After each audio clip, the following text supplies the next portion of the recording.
Hokie Hangover, live on YouTube, youtube.com/@Hokie Hangover Podcast. We are recording, it's 9:08 p.m., so this is as close as we're ever going to get to on time.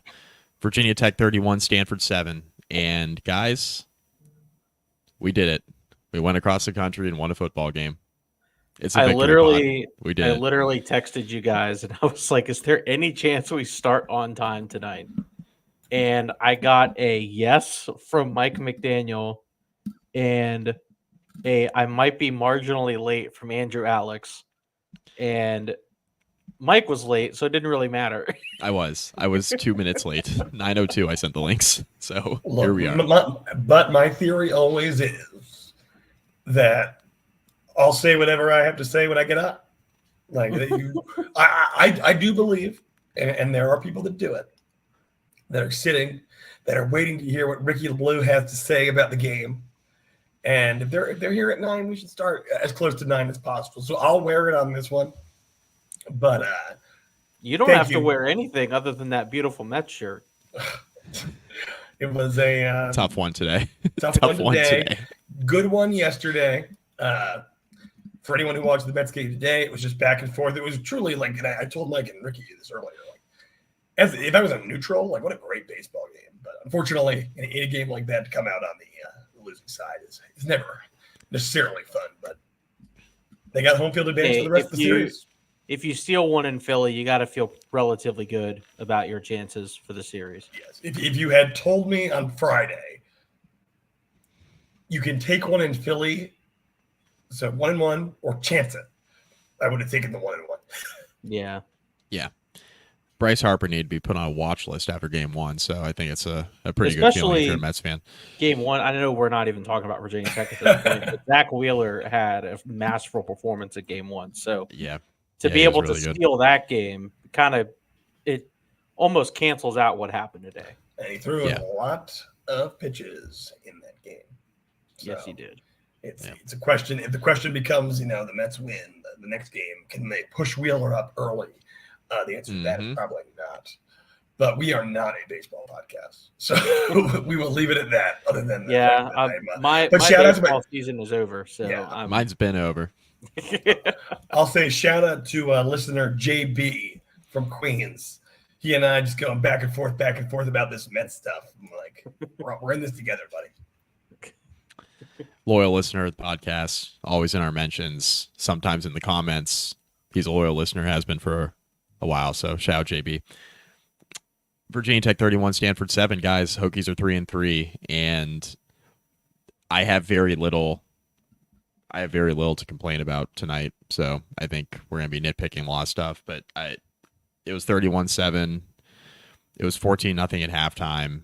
I think, if anything, Virginia Tech's defense was on the field a lot in the first half, but really, didn't break, right? It was the bend but don't break thing, forcing some turnovers, forcing a key fumble in the red zone, just doing a lot of good stuff defensively, even though they gave up some yards in this game. I just thought this was Virginia Tech's defense's one of their best performances, but they're going up against an offense that is handicapped, to say the least, without their starting quarterback, Ashton Daniels.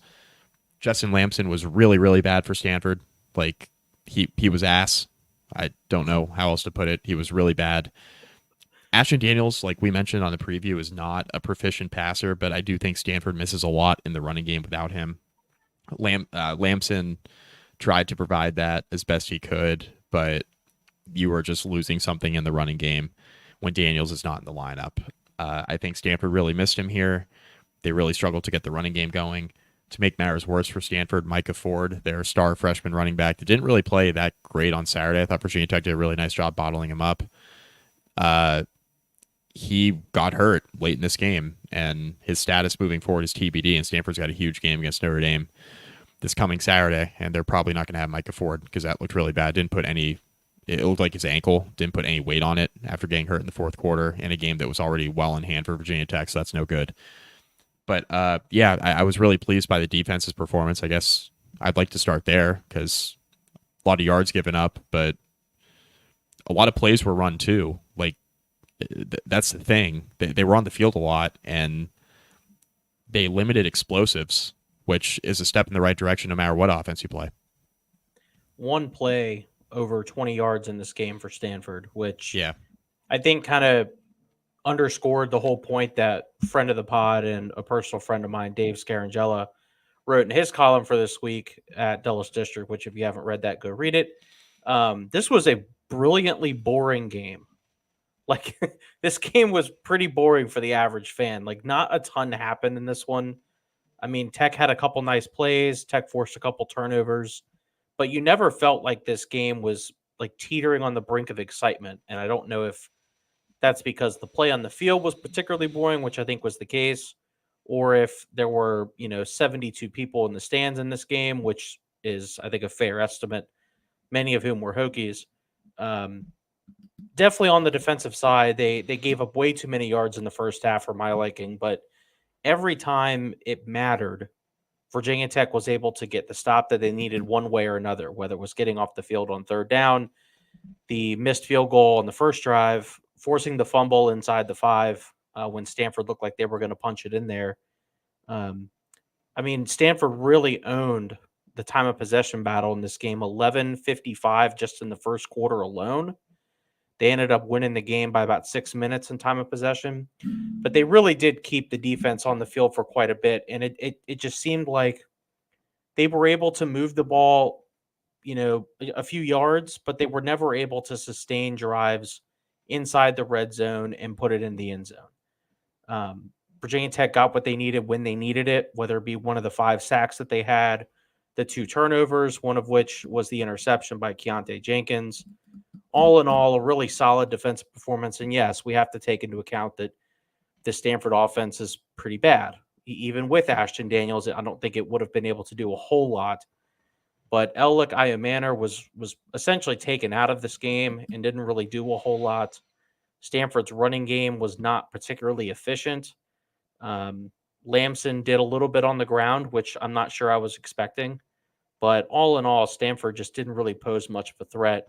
And Virginia Tech, for the second straight week, really was able to get pressure on the quarterback. They've now had 8 sacks in their last 2 games. And then 4 turnovers forced in the last 2 games as well. Yeah, I mean, I think for the second time this year, we saw Virginia Tech play a complete football game. 4 quarters of them playing at the level that you'd expect out of them. And, those 2 performances have been the last 2 weeks. I think that's encouraging. I think you can put together, when I say complete performance, I mean a complete performance of the expectations that we had for the team coming into the season. And they did that for the most part against Miami. And for the most part, they did that against Stanford. I mean, we can nitpick all day. We do have to live with the reality that, like one of you mentioned, this was against Stanford's backup quarterback. This is a team that wasn't already particularly proficient offensively. And boy, did they look worse. So we'll give the defense credit for taking advantage of that. The offense put on a little bit of a show. And that's kind of what you want to see out of this team, right? I mean, what we wanted here, right, was to come out, assert yourself early, and cruise through the rest of the game, right? I think with the travel and the recent letdown and this coaching staff's clearly, what numbers would indicate is a lack of proficiency in terms of decision-making in tight ball games. Let's take all of that out of the equation and let's take the game early, and that's what Virginia Tech did. Coming off the disappointment, coming off the travel, I'm relatively impressed by that. I mean, by halftime, you knew Virginia Tech was going to win this game. And that's what they did. It was it was the opposite of the Justin Fuente 3.5-hour stomach ache. It was just cruising, and that was great for Virginia Tech. So you go into the bye week with a little bit of momentum. You strung together 2 good performances. You're back to even on the year. You got your first conference win, and there's a lot in front of you. And I am a much better mental state surrounding this program, and I think that can be reflected to the vibes and the fan base as a whole than I thought I would be. following this 2-game stretch of Miami and Stanford, even though the record is exactly what I thought it would be. Yeah, I think Virginia Tech's played well the last 2 weeks, and that's encouraging, right? I mean, they did exactly what they had to do on Saturday against Stanford. This game was 14-0 at halftime, and I didn't feel like it was that close. Obviously Stanford did a lot to help out with that in the first half, having the early missed field goal, having the fumble on 2 straight possessions to open the game, kind of putting themselves behind the 8 ball pretty quickly. I want to give Virginia Tech's offense a little bit of credit. Obviously, scoring the touchdown right off of the missed field goal on the opening drive is gigantic, right? Tech's defense gave up some yards on that first drive. They did get off the field when they needed to. Stanford misses the field goal. Virginia Tech marches right up the field and scores. And the offense looked really, really good. Stalled out a little bit there in the middle of the first half. It was a low possession first half too, right? Like only a lot of long, real drives in the first half. A lot of long possession, and that goes for the game in total, right? Stanford had like 8 real possessions in this game. I kind of throw out the final drive of the game when it was 31-7. The game was in hand. They had 8 real drives in this game. They had a missed field goal, a fumble, an interception, a touchdown, and 4 punts. That's a credit to the Virginia Tech defense, right? Again, even against a backup quarterback in Justin Lamson, who I think we all acknowledge is not as good as Ashton Daniels. This was a performance that Virginia Tech's defense absolutely had to have. Coming off of a Miami game where I thought Virginia Tech's defense was truthfully pretty solid until like middle of the third quarter, and then you started to see the game start to wear on them a bit. And that happens against Miami with all their athletes. We saw that in the game with Cal last night. Cal's defense had nothing to offer in the fourth quarter. Like, they were absolutely gassed, and that's what Miami's athletes do. But I thought Virginia Tech played 4 quarters of really good, solid, fundamental football on defense. Only having the one play over 20 yards that's growth, right? Even against a bad offense. We've seen Virginia Tech's defense give up multiple explosives against offenses that are at level with Stanford, right? Marshall's offense, Old Dominion's offense. We've seen that this year, right? And we didn't see it on Saturday, and I think that's overall pretty encouraging. Yeah, I thought this was, from a defensive standpoint, at linebacker, the best game the linebackers had played up to this point, and it's not all that surprising considering that Virginia Tech seems to have finally gone with a lot of Brumfield at Mike, which has been the case all year, but Caleb Woodson at the will and Caleb Spencer at star, kind of getting a lot of playing time with Keontae there. All 3 of those guys I thought were relatively good in this game. Caleb Spencer's really starting to grow on me. I don't know about you guys, but he seems to be getting around the football more often than not. I think he had 2 tackles for loss in this game. He has that ability to make plays off the edge that I'm not sure Keontae has made enough of in the run game in his Tech career. The Hokies really needed somebody in that star position that can do a little bit of both. And I've always thought that Jenkins was fine in pass coverage, but I'm not really sure he's been able to offer that kind of dynamic, explosive ability off the edge that Virginia Tech has really needed from that position. And to me, Caleb Spencer seems like he's bringing that in spades up to this point, and he's a very young guy. He's going to take some lumps here and there, but he's got some upside, and I think he should be getting plenty of playing time moving forward in that spot. I mean, offensively, one place you really do want to point out, though, because, I've taken some digs, for better or worse, already this season. The kind of game I expected out of Daquan Felton, right? I expected to see a lot of those coming into the year. Obviously, we saw it a lot at the end of last season as he really turned it on. Obviously, I hear stuff about draft grades and how he's choosing to stay over the NFL, and it was really surprising to see him so quiet over the course of the first 3-4 weeks. But in the last game and change, he's turned it on a little bit, finding the end zone, getting open, and Kyron Drones looks more comfortable out there. And I think that's a credit to not only elevated plays from those receivers, but a decent strategy that Tyler Bowen came out with there.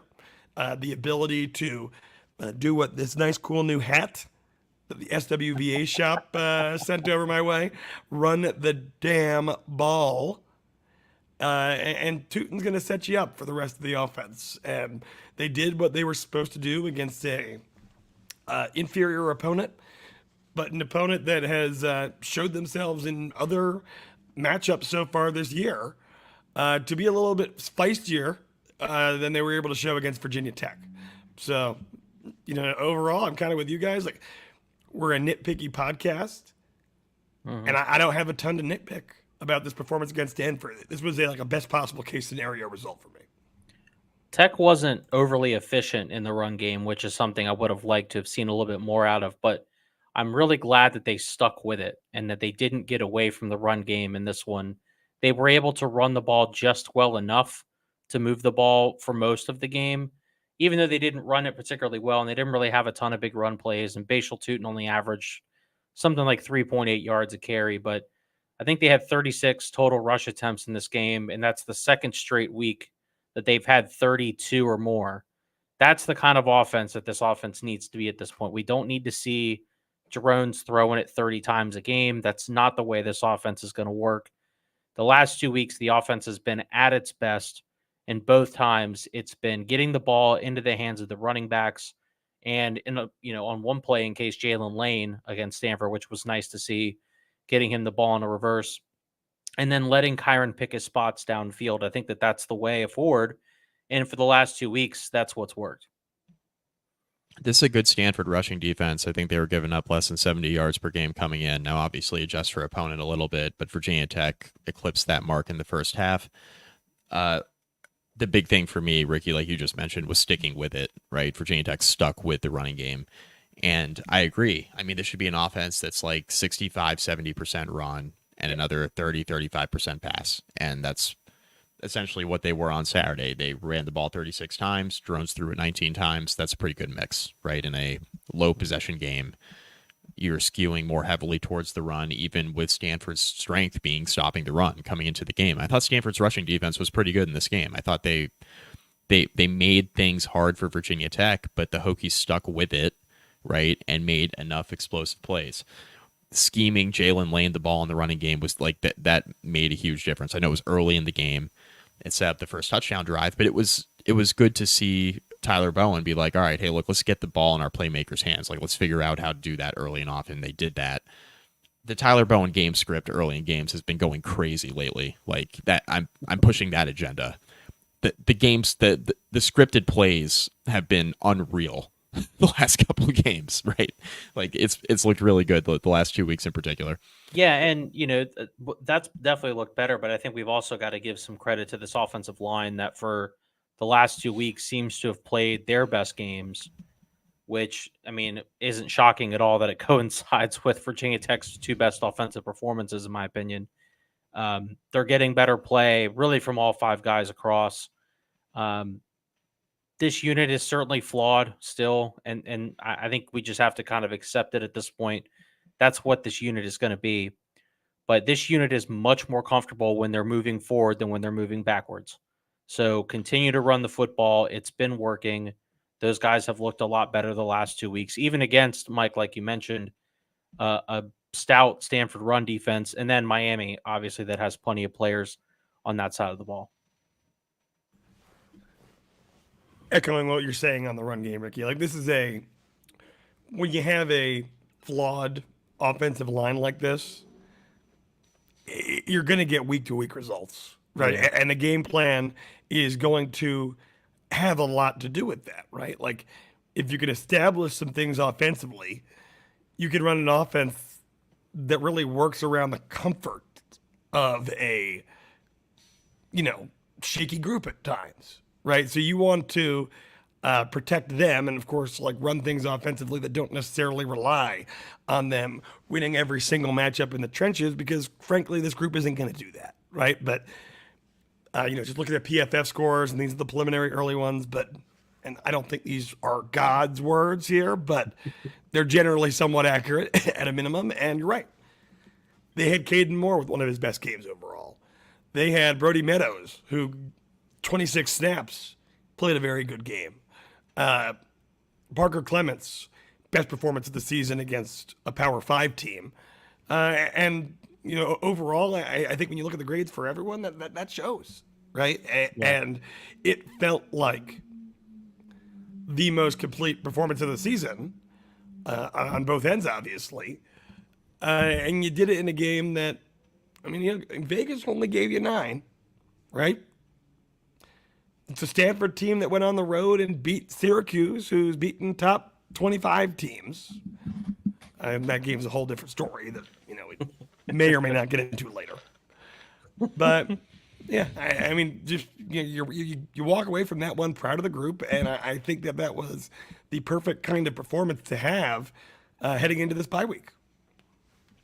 Virginia Tech was in the red zone offensively 3 times on Saturday. They scored 3 touchdowns. That's good. More of that. It's winning football, man. This is not an offense that's going to get a ton of possessions, I think, just because of the way that they play. So the efficiency's got to be there, and it certainly was yesterday. Yeah, I mean that's gigantic, and overall performed pretty well in the red zone last week as well. So I mean this is a offense that's trending in the right direction in the red zone. We saw a lot of settling for field goals early in the year, not being as successful scoring touchdowns as they needed to. I think a few games in we highlighted that Virginia Tech was like in the 110s, 115s in the FBS and scoring touchdowns on red zone possessions early in the year. That's obviously not very good, and they've improved on that the last couple of weeks as well, which, Andrew, I think the point you made a few minutes ago where you said you come out this 2-game stretch pretty encouraged by what you're seeing, even though the record is the same, that's right on the money. Like, I thought Virginia Tech would lose to Miami, and they did, but it looked a lot better than I thought, kind of 30,000-foot view going into it. Wasn't sure how competitive Virginia Tech was going to be with how the first 4 games went. Really competitive there, played overall their best game of the year. And then they go out west where, the question all week was, okay, are you going to let the ending to Miami beat you twice? And in no way, shape, or form did Virginia Tech allow that to happen on Saturday. And speaking of encouraging, we can do this here. We've been getting at this coaching staff for gaffes week over week. Can we think of a gaffe? Were there any gaffes? Anything we could point to? Poor clock management, silly mistakes. Well, those things are harder to find when you're winning by 20-plus points. I feel like. Less opportunities to screw things up. Yeah, you put yourself in that situation. Eventually, Brent Pry is going to have to win a game where Virginia Tech is having to manage the clock the right way, or they're going to have to salt 4 minutes away in the fourth quarter, or they're going to have a come from behind drive. But yesterday, that was certainly not the case. But no, you're right, Andrew. I can't recall any big gaffes on the coaching staff in this game. They got off to a good start. There weren't any game management issues. We solved for at least this week the dual number thing, even though that seems to now be a problem at Alabama, which is interesting. It's not the only thing that's a problem at Alabama. While we're on it, also things that are encouraging. Vanderbilt's a good enough team to beat Alabama. So maybe we can transition to this, boys. So Virginia Tech has now lost 3 games this year. The first one against Vanderbilt, which obviously just knocked off Alabama. They lost to Rutgers. Rutgers just beat Washington, which just beat Michigan. And Rutgers is having themselves a season. And then Miami is, thanks to God and Jim Phillips, is currently undefeated. So Virginia Tech has lost 3 games to 3 very respectable teams. And through the halfway point of the season, which is essentially what we're at for the Hokies, those 3 losses, just in terms of the win-loss record, don't look quite as bad. I don't want to absolve the staff for the mistakes that they made in those games that caused Virginia Tech to lose, because really that makes it somewhat, in another way, more frustrating because you had chances to beat those good teams. But if we're just speaking from a win-loss standpoint, losing to Vanderbilt at home with that kind of quarterback, with that kind of moxie, and the genius that is Jerry Kill, doesn't really look greatest mid coach of all time, baby. Hey man, I am not here for the Jerry Kill slander. Then you look at Rutgers, another very well coached team that certainly seems to be able to play respectable football in a tough conference. And then you've got Miami, which we can talk about how much the Zebras have been helping them out the last 2 weeks. But they're still undefeated. They're still looking like they're going to make a run at the college football playoff. All three of those losses, Virginia Tech was very competitive in. Should they have won those games? Yes. However, at 3-3, Tech may be one of the best 3-3 teams in the country for whatever the hell that's worth. I mean, it kills you because you know how far off or how close we are. Yeah. But far off in reality from like 5-1, 6-0. Yeah. Like Yeah. the team. Imagine if the Tech teams was- that do that is here. It had just the worst possible case scenario has played itself out. Imagine if Tech was 5-1 and they had a win over Vanderbilt and Rutgers that just knocked off Alabama and Michigan, which I know Michigan's got plenty of issues, but they just knocked over Alabama and Michigan. I think we would feel pretty damn good about this team at this point. You are thinking they knocked out Washington, who then knocked out Michigan. Yes. So transitive property. Georgia Yes. State's the best team. There it is. Georgia State's the best team, yeah. I think the best thing I can say about Vanderbilt, not to take anything away from their win over Alabama, Don't do because it, it was Mike. phenomenal. Don't do it. The best thing I can say about Vanderbilt is that they are a really bad matchup for a lot of different teams. Are they actually good? I'm not sure. Good enough to beat Alabama, who beat Georgia. I mean, They lost still- to Georgia State 2 weeks ago. Like but they beat Alabama. Though. Every I mean, team they- has they- a bad at week, Michael. Yeah, at a Every team has minimum, a bad week. they Yeah. clearly have some potential. Like, Yeah. In Vanderbilt's defense, their only other loss is to Missouri by a field goal in overtime. yeah, in overtime. Right? So, I mean, they're Missouri's they had a bad week bad, against too, Georgia by the way. State, and then they're playing everyone else at least tough. Like, Missouri's bad, or they're just not as good as we thought they were. Did you watch that game? Oh my! Well, you were at a wedding. They got. Well, I can't say we have sponsors. I can't say what I want to say. But I mean, they got dressed down by Texas A&M yesterday. Like, it was not good. Anyway, yeah, Vanderbilt's definitely improved, though. I mean, they're much improved. Pavia is a perfect fit. We're not a Vanderbilt is. podcast, but he's impossible. Like, he's impossible for some teams to defend. Alabama's defense has been. I mean, the tackling yesterday was yikes on bikes. Really, really bad. Really bad. It was not good in the second half last week against Georgia. They can rolled score. the helmets out. They rolled the helmets out there a little bit. Yeah, they can. Yeah, Milroe had 2 very consequential turnovers, but yeah, that was incredible by Vanderbilt. And yeah, Virginia Tech fans, I think, probably feel a little bit better about that loss, or maybe even more frustrated given that the Hokies were right in that game, despite spotting Vandy 17 off the jump. That was hard, but yeah, I mean, for Tech to be 3-3 at the halfway point, I feel like in a lot of ways going into the year, this was probably worst possible scenario, I think, on paper, because you were hoping that Virginia Tech would navigate the non-conference schedule and find a way to be 3-1 there, obviously acknowledging that Rutgers was the toughest team that Virginia Tech was going to play in the non-con. And then knowing Miami and Clemson were still on the schedule, I think Virginia Tech fans are really hoping that a 3-1 non-con would set up the Hokies at 4-2 going into the bye instead of 3-3. Reality is they're one game worse. But I think overall, with how the teams played the last couple of weeks, there is some optimism, especially with how Boston College looked yesterday, that Virginia Tech, coming out here in a week and a half, getting some rest and hosting a Thursday night game, might have an opportunity to go on a little bit of a run here before playing Clemson here at the beginning of November. I think that's the hope if you've watched this team the last 2 weeks, but I don't know. And something I'm very curious to see, because I wrote after the Miami game that Virginia Tech had a decision to make. They needed to decide if they were essentially going to let Miami beat them twice. After getting one taken from you, stolen from you, however you want to look at it, Virginia Tech did not let Miami beat them twice. They went out and handled business against Stanford in the exact way that they needed to. So now Virginia Tech has another choice.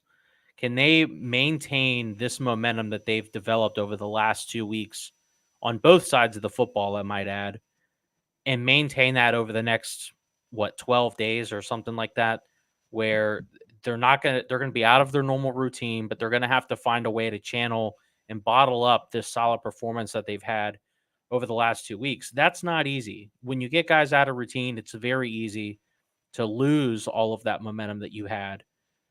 In a lot of ways, bye weeks are great because it gets guys healthy and makes guys fresh. But on a team that seems like they're starting to turn the corner a little bit, the bye week kind of comes at a bad time, which is something you don't normally say about bye weeks. But I think I would prefer it if Virginia Tech had a game coming up next weekend, because I feel like I would feel relatively good about their shot to win that game, no matter who was on the schedule.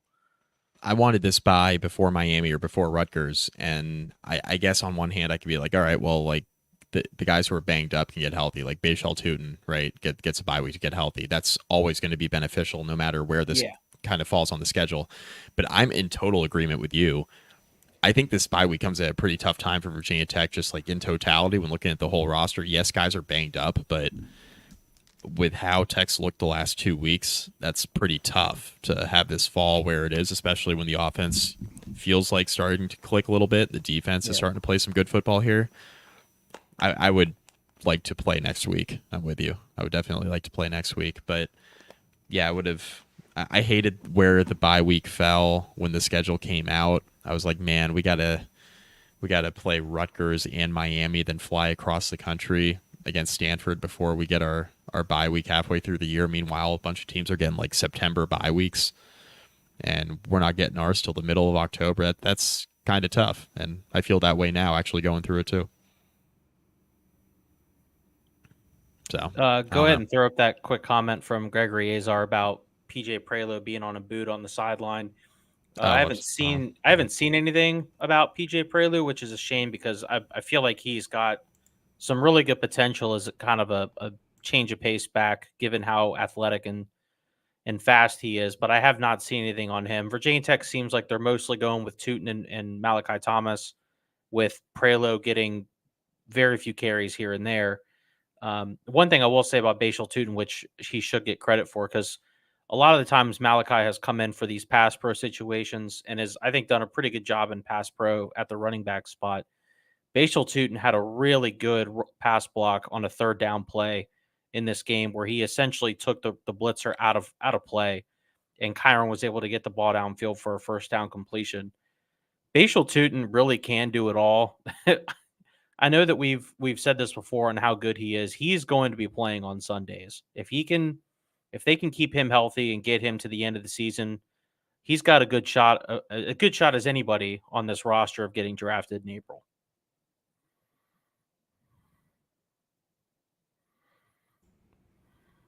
Yeah, I mean, 100% on that. Now, Mike, you mentioned before, and Ricky, you said to bring up the Prelo, comment there.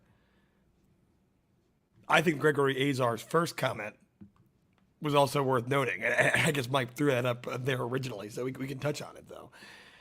This beginning of the season, which, a lot of people consider to be like somewhat patty cake, was 23rd nationally, second out of 17 in the ACC. And it flips the other way. And I know we were saying like the total opposite of this 2 weeks ago, and college football is so week to week that your opinions can change just like that. But Tech is moving to be, it really looks like it's shaping out that they're going to be the favorite in every single game down the line, with the exception of Clemson. And that's a game they're going to be playing at home. If 2 weeks ago you thought the season was totally irredeemable, now I hope you at least see a path forward. And you're starting to see some reasons to believe that things could turn around for Virginia Tech. Yeah, the path is there for sure. Any thoughts of them getting to the playoff are probably out the window. But in terms of putting together what could be seen as a successful season, if Virginia Tech's able to get to 8-4, which I think a lot of us would be okay with that, maybe not entirely pleased, but okay with it. especially if they're able to make it on a 7-1 finish. I think a lot of us would feel relatively good about that, especially if it comes with a win over Clemson. Well, an 8-4 season, that would mean that it was like a typical Virginia Tech year, right? Like everybody had really high expectations, and then Virginia Tech lost a couple games that feel like, looking back on it, they shouldn't have lost. It's like, okay, Yeah, that was a just like the Virginia old Tech- days. That was a typical Virginia Tech year, but like not in the most recent 5 Not years. recently. Not recently. Typical Virginia Tech year in recent years is 6-6. Yeah. Yeah. So Yeah. we're hoping that 8-4 would be, again, the story that we kind of just laid out. Fumbled a bit in the beginning, finished really strong. 7-5 is like the team fumbled in the beginning, and they had an average year. 6-6 is like, I think we're still going to be very mad at 6-6. 7-5 will be meh.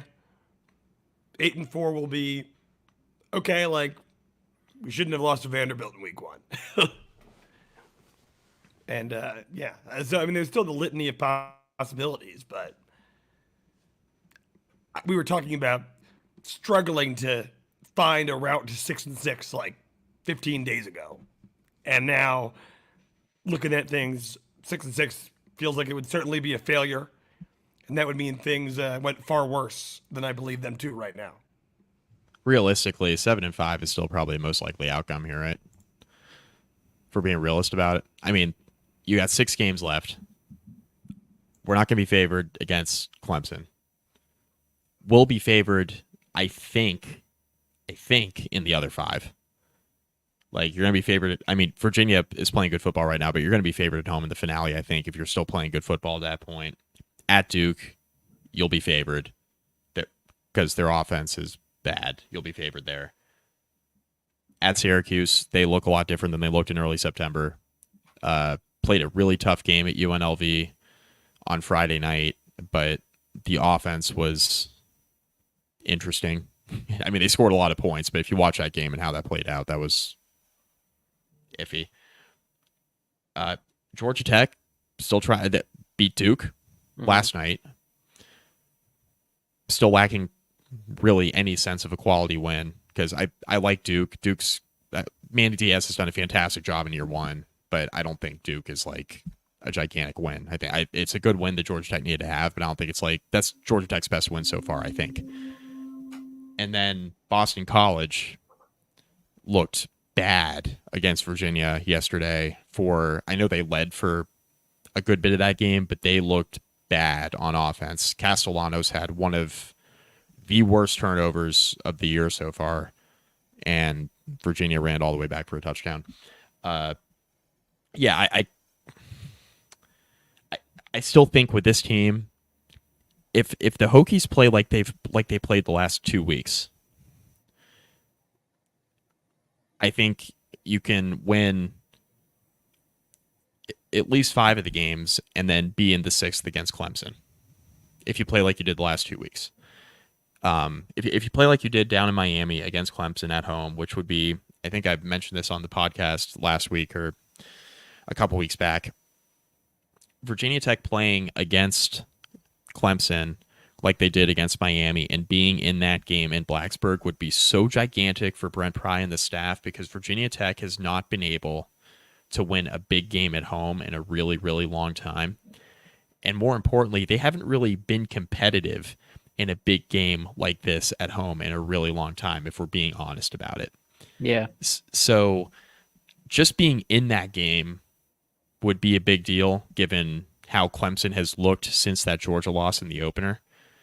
And I think if Virginia Tech plays like it did against Miami last week, and quite honestly, if you're going to have a low possession game like they did against Stanford, just be efficient offensively, capitalize in the red zone, force a couple turnovers defensively, bend but don't break, good special teams play. Like Kyle Love made another field goal yesterday, right? Or John Love, I'm sorry, made a good field goal yesterday again, and he continues to show himself as one of Virginia Tech's best kickers in the last couple decades. Just keep doing that. Like, that's the recipe. Run the ball well, stick with it, don't turn it over, play good defense. That's been Pry's vision since he got to Blacksburg. Just keep doing that. Yeah, and And you've got the guys for it on both sides of the ball. You've got a quarterback that's capable of running it a little bit more than he has the last couple weeks. You've got a running back that's capable of carrying the load. You've got a defense that seems to be picking it up on the pass rush and has been able to force some turnovers the last couple weeks.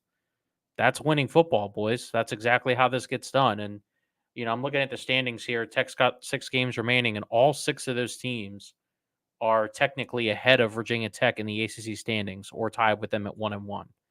So Tech can move up a lot in these standings depending on how the next several weeks go, because the guys in front of them, they're going to get a shot to beat them. The question I'd have for Mike right now, and for you too, Ricky, looking at the rest of the schedule, with the exception of Clemson, is there an opportunity there for Brent Pry to get that signature win that he's been looking for since joining this program? Right now, that best win really is Liberty 2022. I think the way this season's going, if things keep playing out the way that they're playing out, that finale against Virginia might be the win outside of Clemson. I mean, yeah, Virginia's I'm not look good. I'm not particularly high on them. I don't think that they're all that good, but they've been able to win games. And Yeah. I mean, at this rate, Virginia's going to enter that game probably either already with bowl eligibility secured or right on the cusp of it. This BC team, they've really kind of fallen off. I'm not really sure what's going on there. Georgia Tech, fraudulent would be the word to describe them after the first couple weeks. So this schedule that, and I think we talked about this last week, this schedule that looked really tough about 2 weeks ago has all of a sudden softened up again, where Virginia Tech has got some teams that have played really inconsistent football for much of the year. And that certainly starts in a week and a half when they host BC on a Thursday night. Yeah. I don't know what the signature I don't know what the signature win would be outside of Clemson, truthfully, because Ricky mentioned it. I think Virginia's playing good football, and I think yesterday with the win, they moved to 4-1 they're 4-1 on the year now. They have a really, really tough schedule here the last couple months, and like Ricky mentioned, even though they're 4-1 right now and they've played good football, I don't know if they will have clinched bowl eligibility by the time they travel to Blacksburg on the 30th of November. But I think they're a bowl team, so they're good enough to make a bowl game, in my opinion. They look the part. But I group Virginia and Duke kind of in that same category. I think that they've done enough to win games, and it hasn't always looked pretty, but they're good enough to beat you if you're playing poorly, right? So they're fine. BC, probably just a fine team. They're probably in that category as well. I thought BC was kind of a cut above Duke and UVA. I don't necessarily think that anymore. Mm-hmm. They didn't look good a week ago against Western Kentucky. I know the Castellanos was hurt, but I was expecting them to play a lot better than they did yesterday against Virginia, and they really, the Castellanos turnover, that was so bad, and maybe that's just clouding my judgment a little bit about that entire game, but it was just so bad, and it came at such a horrible time. I don't know. They've been doing some weird stuff like that this season.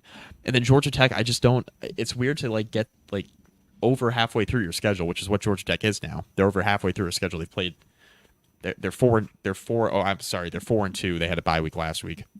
They're halfway through a schedule. I have no idea what they are. I don't know. Their best win might have been last night against Duke. Florida State's terrible, we know, right? Mm-hmm. I don't know what their best win is. So, yeah, Mike, go ahead and throw up that comment from Ethan Miller on this schedule, is kind of underscoring your point. I was just looking at the schedule to see it's rough. How tough this was. Louisville, Clemson, Pitt, Notre Dame, and SMU all left for the Cavs. Yeah. How many games do they win in that stretch? I mean, that could vary. That could be 0. It could be 0. Yeah, 1 if they're lucky. Can they drag Pitt down into the mud? I mean, Carolina dragged Pitt into the mud yesterday. Louisville? I think Louisville is beatable. I'm not sure that they win that game, but I think Louisville certainly beatable. Pitt probably beatable. SMU is beatable, but I would have them as underdogs in all those games. Yeah. I'm just saying, if you're Brent Pry, right, you cannot lose Boston College, Georgia Tech, or UVA. Those are unlosable games. I'm not saying that like people would be super happy about going to the Dome, but just from again, you need You got to win your games at home. Yeah, exactly. Win your games at home. These are going to be recruiting visits. Yep. These are going to be, you have fans that you want to donate to the department, that you want to donate to NIL, and a 3-3 home stretch at Lane Stadium this season when season tickets were sold out is not an acceptable result. You can't say it's your state. You can't do all that stuff on the recruiting trail. Talk about how you're a flagship program in the state of Virginia, then go out and lose to UVA, or even like throw the UVA game out going 500 at home when Especially you only had one really tough game at home. Playing a cupcake schedule, and they're going to win 8 or 9 games this year. Your only tough game at home. Well, I mean, Rutgers was tough, I guess. So you had 2 tough games at home, right? You had Rutgers and Clemson in theory. But if you finish 500 and you have losses in there in some way, shape, or form to Boston College, Georgia Tech, and Virginia, like you're going to at least lose one of those. You've already lost to Rutgers. We're assuming a Clemson loss in this exercise for the 3-3, for the sake of the 3-3 argument, but like it's tough. Like you got to win your home games. Let's give the devil its due. Clemson did not play as sharp against Florida State this week as I think a lot of us expected. No, they had 4 red zone possessions going into the fourth quarter and had not scored a touchdown. So they were pulling a Virginia Tech. That's how I like to call it. Quiet. Clemson definitely took a step back this week.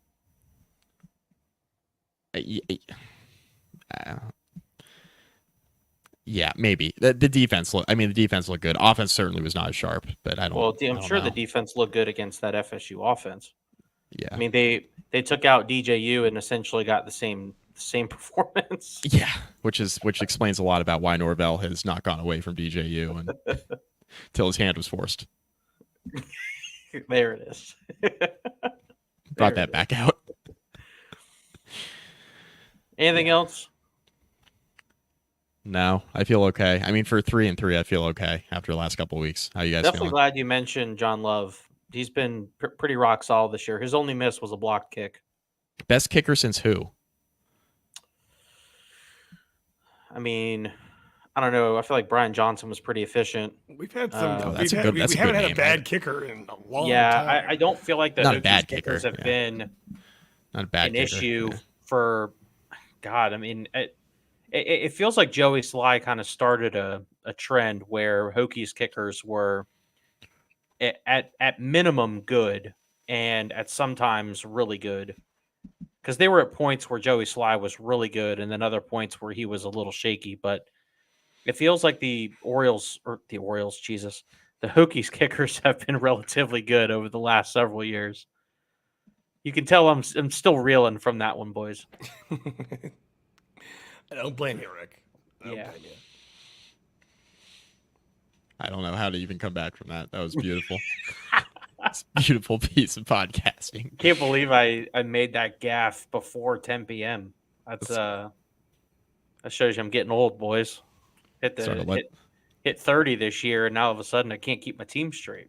Sort of let's go O's chant on the pod if you'd like. Get that going. Yeah. Well, and nobody wants to chant that right now after the way we played since August. Yeah. It's pretty rough. Tough finish to the season for the Orioles. Maybe you'll get the inverse with Virginia Tech. The poor start, the good finish. That'd be nice. I mean, as much as this football program has caused me angst and stress, I was kind of hoping the Orioles would give me something to really cheer about, and then they went out and punted against the Royals. So it'd be nice if Virginia Tech was able to go on a little run here. And the way that they've played over the last 2 weeks at least gives me some belief that could happen. I don't want to drag this podcast out like any further and just like drag it out for the sake of dragging it out. But I said I think the most likely outcome for the rest of the schedule is 4-2, and that means 7-5. Do you guys agree or disagree with that? And I don't care either way, but just what do you guys think the final record falls? And we can do a little bit of this. Maybe we can punt this to the next podcast too if you guys want. But I think we should punt that. I'd like to sit on that a little bit. That'd be a good conversation for our bye week. beautiful. I could see it going a couple ways. Beautiful. Let's punt it to the bye week. Rate, review, subscribe, follow the YouTube. Guys, anything else? Got it done under an hour. It's a record for us. Shout out to Scott. Shout out to Scott. Shout out to everyone that's been listening for all season. Been a really good year for us. And please don't forget about those folks in Appalachia, Western Carolina, Southwest VA, Northeast Tennessee. All those folks, they still need your assistance if you can help. Yep. Oh, Mike, one last thing. Jimmy Cleveland apologizes for tweeting at you at 2:30 in the morning, and you could probably figure what was going on that tempted him to go out of his way. Jimmy Cleveland in his apartment, drunk. Good Lord. 2:30 in the morning. I need to attack Mike McDaniel on Twitter.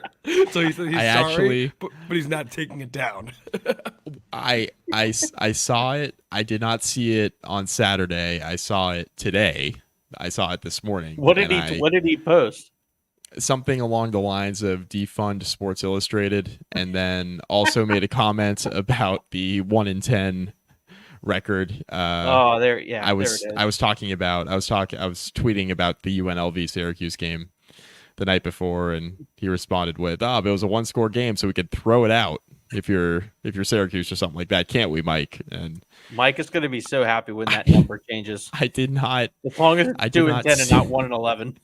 I did not see the tweet until today, so it was like a little too late to respond. But then, I first of all, I laughed. Second of all, because I knew who it was from and what time. I looked at what time it was, and I was like, okay. So I just kind of offhandedly dismissed it, but I did not take any offense. Shout out Jimmy Cleveland. Cool. On that note. And on that note.